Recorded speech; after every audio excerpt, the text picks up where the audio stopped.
Who would pretend to be less than they are just to avoid being hurt? Lila Martin wasn't looking for love when she showed up to a blind date in a baggy sweater, a bad wig, and glasses meant to make her invisible. She only agreed to take her roommate's place as a favor, one dinner, no expectations. But the man waiting for her? He wasn't just charming. He was Damon West, a brilliant, guarded CEO with his own reasons for hiding in plain sight. What was supposed to be a quiet, forgettable evening suddenly turned into a public spectacle. Because within hours of meeting, he got down on one knee and proposed in front of an entire ballroom. And now, the girl who spent her whole life trying not to be seen is at the center of a lie too big to control and a love too real to deny. Before we dive into the story, comment below where you're watching from. Enjoy the story, everyone. What if hiding your beauty could protect your heart? That was the question Lila kept asking herself as she adjusted the oversized sweater for the third time. It hung off her like a curtain, masking the soft curves of her figure. Her thick-rimmed glasses, borrowed from the costume shop where she worked weekends, pinched the bridge of her nose. The cheap brown wig scratched her scalp, but it completed the look she needed. Forgettable. Unattractive. Safe. She hadn't planned to go on the blind date at all. It was supposed to be her roommate Camila's night. Camila with her hourglass figure, loud laugh, and constant trail of admirers. But a last-minute modeling gig in New York had meant one thing: Camila needed a stand-in. He's just a client, she'd said breezily, already halfway out the door. A blind date for a networking dinner. Harmless. You sit there, not a few times, and poof, free food and a ride home. Camila had begged. Lila had relented.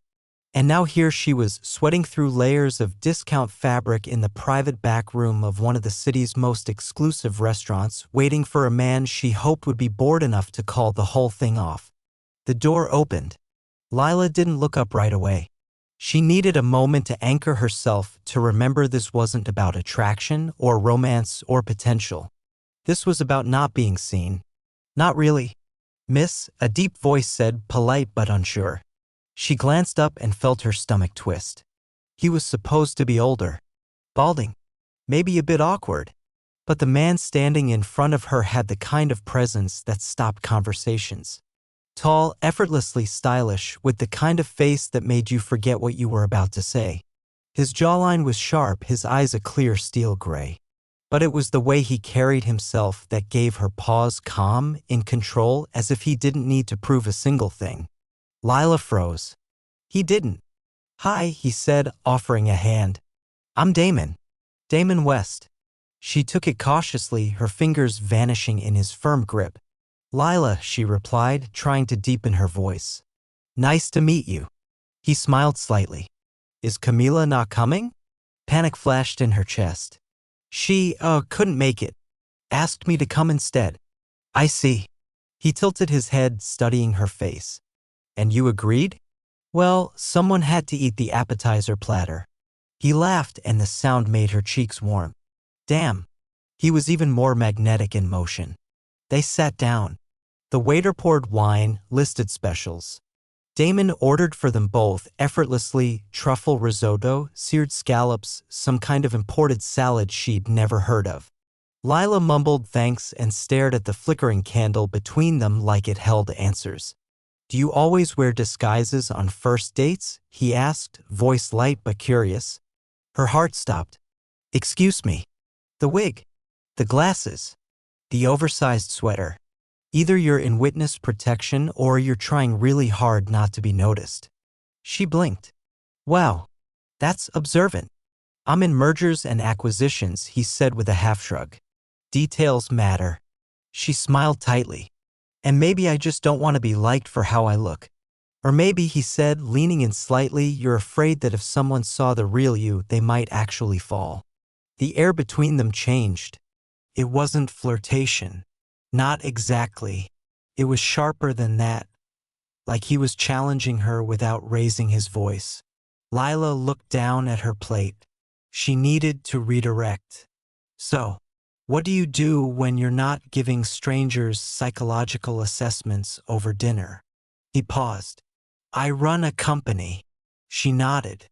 What kind? Tech logistics. A little of everything. Oh, she said. A multitasker. He smiled again. Something like that. They talked cautiously at first. She stuck to safe topics, favorite foods, odd jobs, weird childhood stories. He listened, offered his own, and laughed in all the right places. He didn't mention Camila again. Didn't press when she slipped around questions.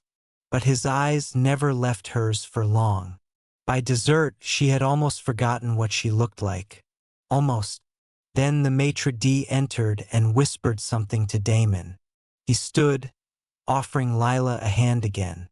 Sorry, he said. There's an event in the main hall. Would you mind stepping in with me for a few minutes?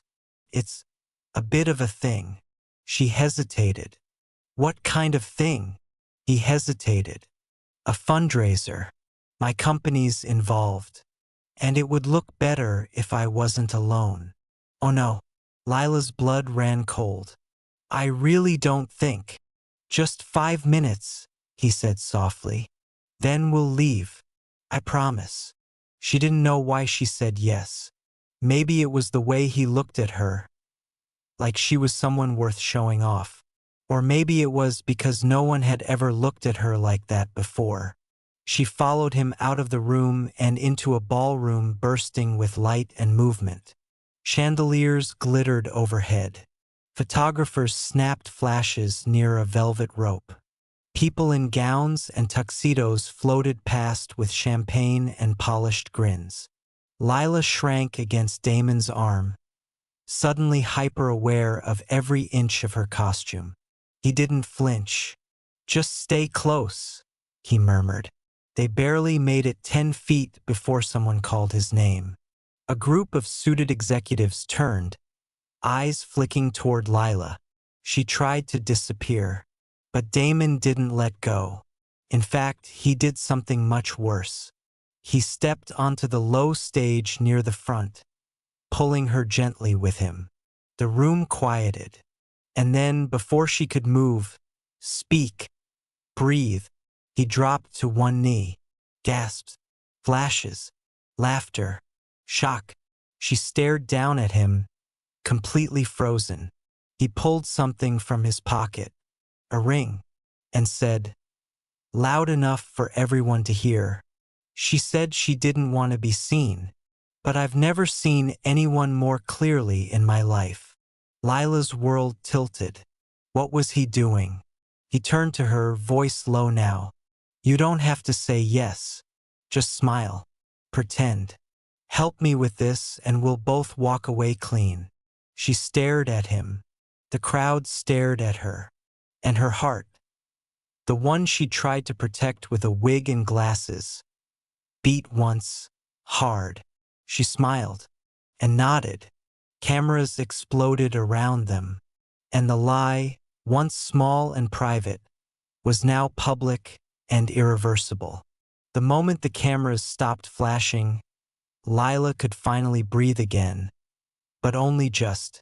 Damon helped her down from the stage with the same calm precision he'd used to lift her into the chaos. His hand lingered a second too long on hers, like he was silently asking for forgiveness. She didn't speak. She couldn't. Around them, people murmured and clapped. A man in a tuxedo shouted, "That's how you do it, West." Someone else called out, "Finally!" The band struck up something romantic and light, and before she could protest, Damon leaned in and whispered, "We should dance. It'll distract them. Trust me." Trust him?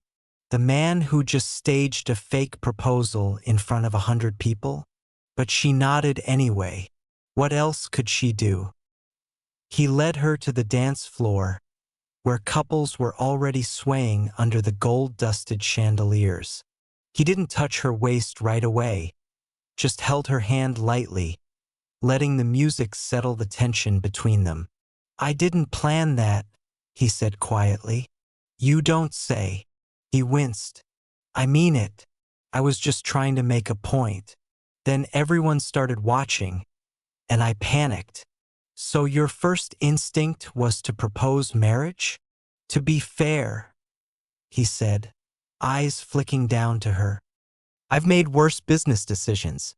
She tried to stifle a smile. This is not business. No, he agreed. It's not. They swayed in silence for a few beats, her heart still hammering. She could feel his palm through the thin fabric of her sleeve, warm and steady. You should have let me walk away, she said finally. I couldn't. She looked up, surprised by the quiet sincerity in his voice. Lila, I've spent years surrounded by people who say all the right things but mean none of them. You're the first person I've met in a long time who showed up not trying to impress anyone. I showed up dressed like a librarian from 1997. And you still managed to be the most interesting person in the room. She looked away, flustered. When the song ended, he didn't let go right away. But the spell broke anyway as the crowd shifted and someone tapped his shoulder. An assistant, maybe? Too well-dressed for a waiter, too nervous to be family. Mr. West, the press would like a statement, he said in a clipped tone. Damon glanced at Lila. Give us a minute. They slipped away into a hallway near the kitchens where the noise faded just enough for her to breathe. She pulled the wig off and shoved it into her purse with a muttered curse. Her natural chestnut curls tumbled out, flattened and sweaty. Damon raised a brow. That's more like it. Don't. Her voice cracked. He leaned against the wall. You're mad. No. I don't know what I am. She clutched her bag to her chest. I came here to help a friend and now I'm part of some corporate rom-com staged for God knows who. He folded his arms. It wasn't staged. You're telling me you meant it? I'm telling you I didn't mean for it to become that. But his voice dropped. There's something about you that made me want to keep talking. And now if I backtrack, this entire room and half the business press will know I faked a proposal. That'll blow up more than just your night. Her eyes narrowed. So what? You want me to keep pretending? He hesitated. For a few days. Maybe a week. Until the media dies down. And what do I get? He straightened. What do you want? She blinked. The truth was she hadn't thought that far ahead. Rent, maybe? Her final tuition payment. Enough money to finally stop borrowing toothpaste from Camila. But saying that aloud made her feel like exactly what he probably thought she was. Never mind, she muttered. This is insane. I'll pay you, he said gently. She flinched. I'm not for sale. I didn't mean it like that. I meant for your time. Your discomfort. For the fact that I just pulled you into a lie with real consequences.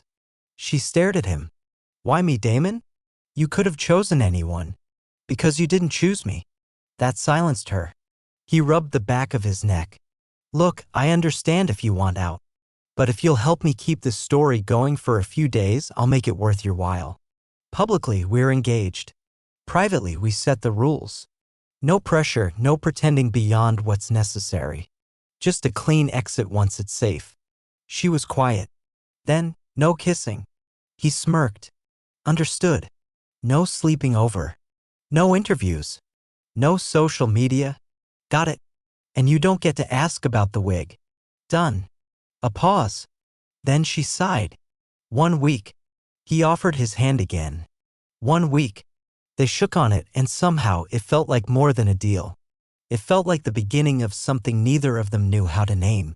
By the next morning, she had a text with an address and a passcode. His driver picked her up at 10 sharp in a town car that smelled faintly of leather and lemon. She wore a plain navy dress and the nicest flats she owned. Her hair was freshly washed, tied back. No glasses.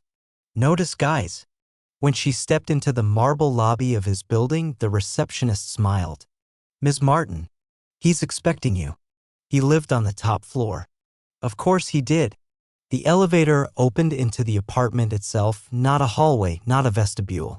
Just a direct entrance into open air and breathtaking skyline. Everything was glass and steel, softened by warm woods and plants in elegant ceramic pots. It was stunning, like something out of a design magazine, but not cold. There were throw pillows, a stack of books, a mismatched coffee mug on the counter. "Welcome," he said, appearing from behind a doorway in dark jeans and a black Henley. He looked normal. "Hi," she said, suddenly unsure. He stepped aside. "Come in. I made coffee. I don't trust people who don't drink coffee."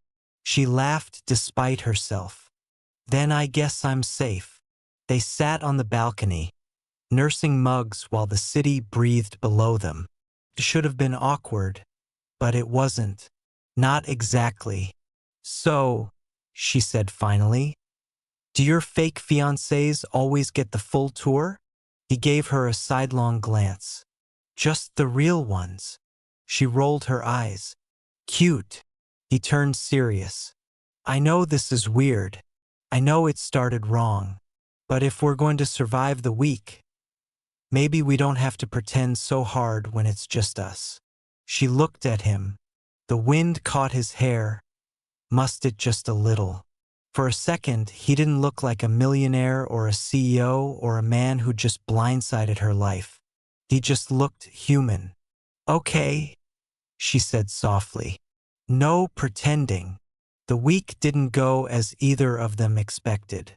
They had rules, clear ones, but rules are easy to write and hard to follow, especially when they're built around pretending not to feel anything.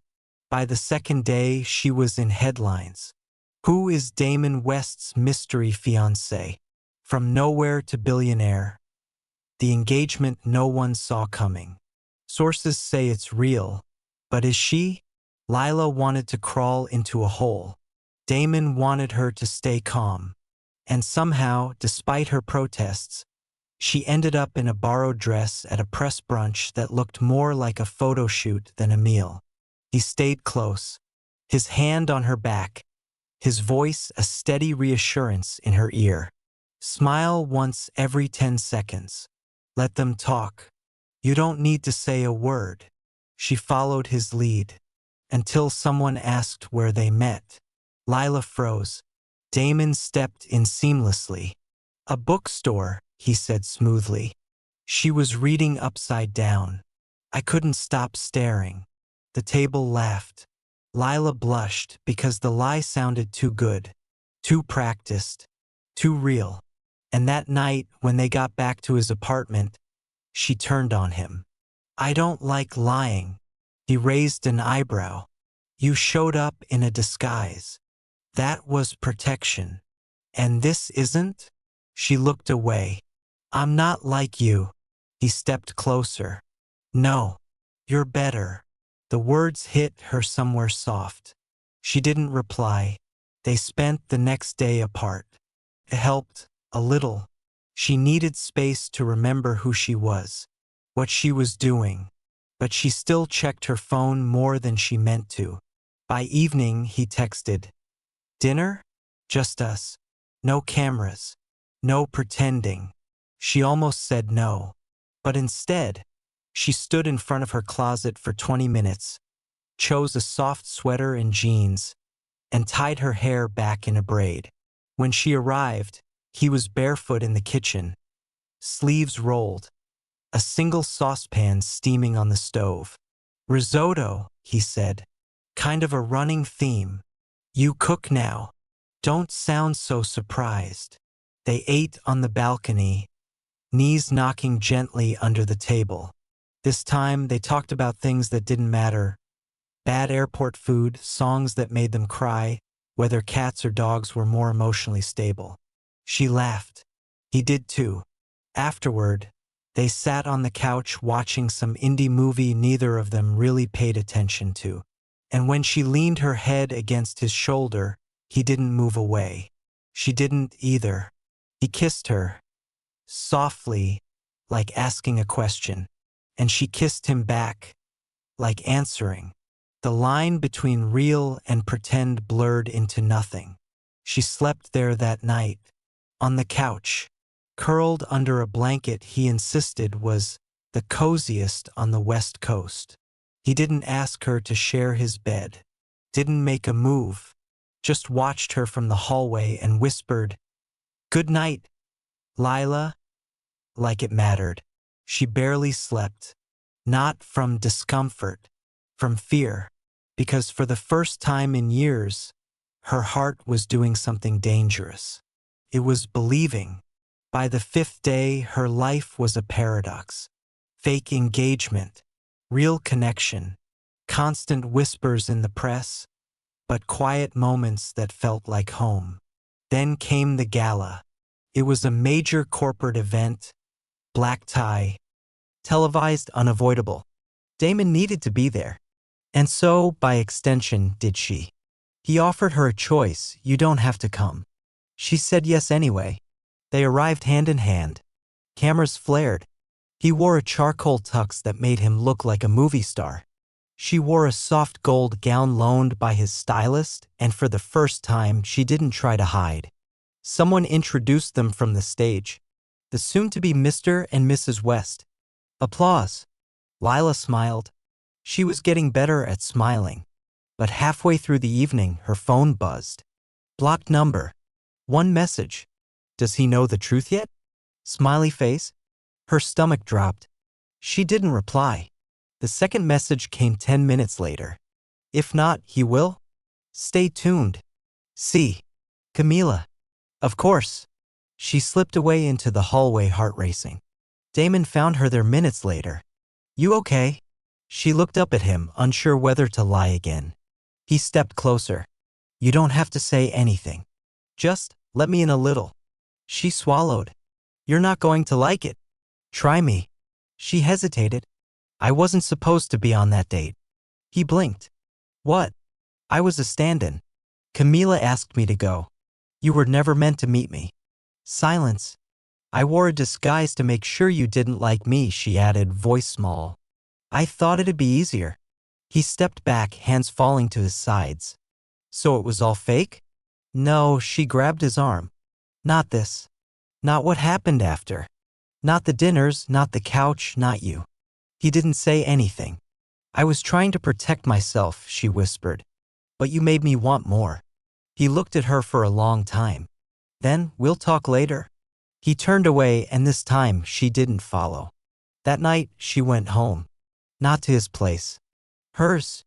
A tiny studio with paint-chipped walls and the faucet that still leaked. She curled on the bed, fully dressed, and stared at the ceiling for hours. No text. No call. No knock on the door. Nothing. Just silence, the kind that comes after something breaks. The next morning brought no relief. Only headlines. Damon West's engagement shocker, who is Lila Martin, really? Sources confirm she was never supposed to be there. Camila Reyes breaks her silence. She took my place, my life, my shot. Lila stared at the screen, fingers numb. She knew it was coming. Camila had warned her. But knowing didn't stop the ache when she saw her own name printed like it was public property, dissected, distorted, devoured. She didn't leave the apartment that day. Or the next. Her phone vibrated nonstop, and eventually she just powered it off. She had thought nothing could hurt more than being invisible. But being seen, truly seen, and then exposed was worse. On the third day, someone knocked. Her heart jumped. She opened the door slowly, half hoping it would be him. It wasn't. A courier. A small black box and a folded note. No return address. No name. She opened it with trembling fingers. The ring lay inside, simple, elegant, still shining. The note was 6 words written in his unmistakable handwriting. If you want it, I'm here. She didn't cry. She didn't smile. She just sat there, holding the box, as her breath came shallow and her chest twisted with everything she hadn't said. Later that night, she turned on her phone. No new messages from Damon. But there was one voicemail. Short. His voice tired. Quiet. I don't care about Camila. I care about you. Call me when you're ready. She didn't sleep. She thought about every moment, from the wig to the stage, from the dance to the couch. She thought about how he looked at her, how he didn't flinch when the world tried to turn her into a scandal. How he listened. How he waited. And how she walked away anyway. The next morning, she got dressed like she meant it. No makeup. No borrowed clothes. No masks. She wore a worn denim jacket and the same boots she'd had since college. Tied her hair back. Pocketed the ring. Then she walked. Not for the drama. Not for the story. For herself. She crossed the city with her heart in her throat. Took the subway past the newsstand with her own face staring back. Blocked it out. Focused. When she reached his building, the doorman gave her a subtle nod, not recognition. Respect. She rode the elevator in silence. Her fingers hovered over the buzzer. She didn't press it. She knocked. The door opened slowly. He looked like he hadn't slept either.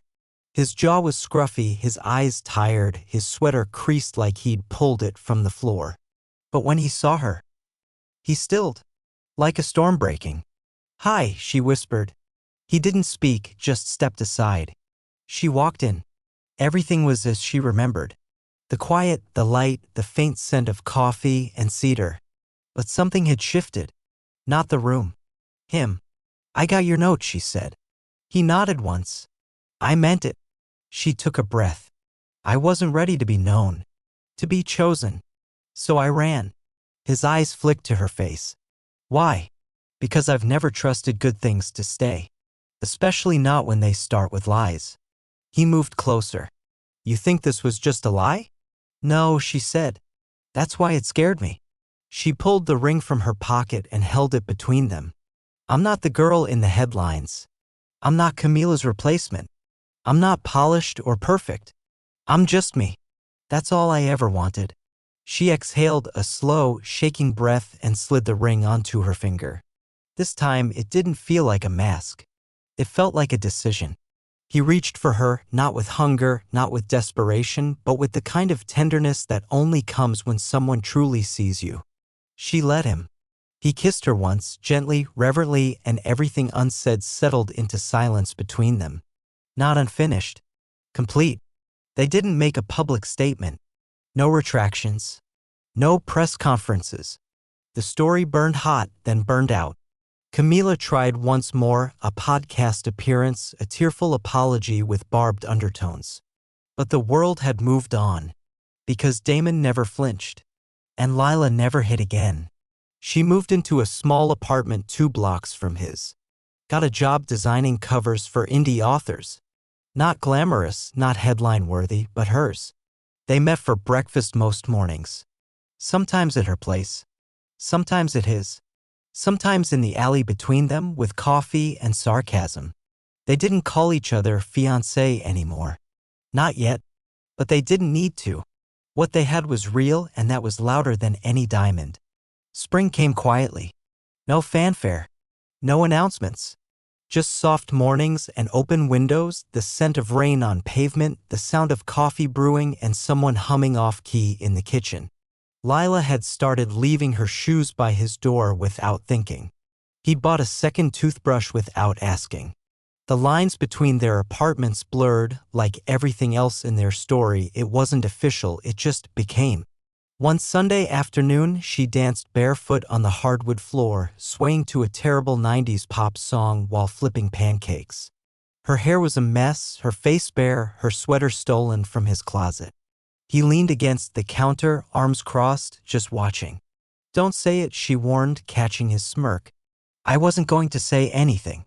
You were going to mock my taste in music." "Never," he said solemnly. "But I will say you're dangerously close to burning those pancakes." She flipped one with flair. "It's called caramelization. It's called negligence." They laughed and the room felt like sunlight. Then, in a pause between one moment and the next, he said it. "We should do it." She looked over her shoulder. "Do what?" "Get married." She blinked. "Are you serious?" "As serious as undercooked batter," he said, stepping closer. "I mean it, Lila. No stage. No crowd. Just us." Her heart thudded once, loud and clear. "You want to. I want to be yours. No disguises. No press. Just something true." She stared at him. This man who once proposed as a distraction, now offering it like a vow. She smiled. Then yes. But this time, no surprises. He nodded, then pulled a small box from his back pocket. She gasped. Damon. This one's different. Inside was a simple gold band. No diamond. No sparkle. No spectacle. Just a quiet promise in the shape of a circle. He slid it onto her finger over the same place where the first ring had rested. But this time it didn't feel like performance. It felt like permission. They didn't post it online. There were no save the dates, no choreographed proposals, no flower walls or velvet ropes. Just a city hall office on a rainy Tuesday. A borrowed umbrella. A paper bouquet. And 2 signatures that changed nothing and everything. Afterward, they went for sandwiches. She wore white sneakers. He forgot his wallet. They laughed the whole time. And when they got home, he stuck a note on the fridge with a magnet shaped like a waffle. It started with a lie, but it ends with love. Underneath, in her handwriting. Not the end. Just the beginning. They didn't need headlines anymore. They had something better. They had a life. One where she kissed him in the kitchen while the pancakes burned. One where he made bad coffee but always remembered how she took it. One where truth wasn't scary, it was the foundation. And on nights when the world felt loud again, when doubt crept in or ghosts whispered at the edges, she would touch the ring, simple, solid, real, and remember. She never meant to be seen. But he saw her anyway. And he stayed.